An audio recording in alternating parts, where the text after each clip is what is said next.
কাউসালার বাবা তাজা রক্ত ঢেলে দিয়েছে, ঠিক না বেশি?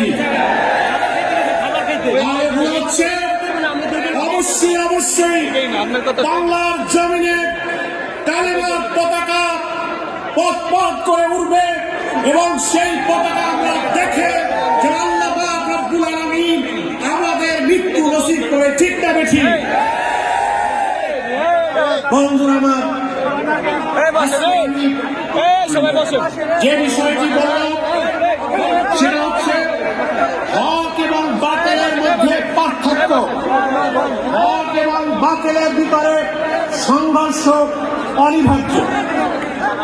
যেরকম একটি সত্যের সাথে একটি মিথ্যা কখনো এক হতে পারে না, ঠিক ইসলামের সাথে অন্য কোন ধর্মে এক হতে পারে না।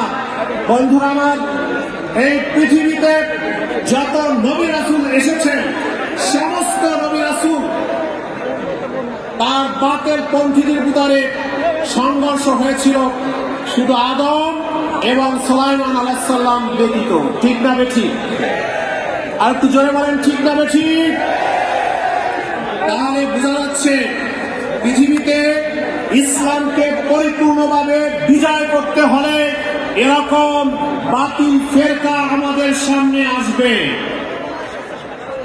আবার যেরকম এই বাতিল ফেরকা যখন তাদেরকে আমরা যখন দূরীভূত করতে পারব তখনই আমরা পরিপূর্ণভাবে কামেল মুমিন হতে পারব।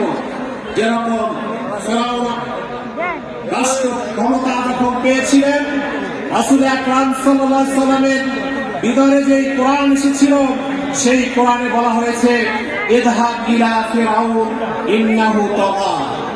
আল্লাহ সুবহানাহু ওয়া তাআলা মুসাকে বলেছিলেন, ইযহাব, তুমি যাও ইলা ফিরআউন, ফিরআউনের কাছে, ইন্নাহু তাগা।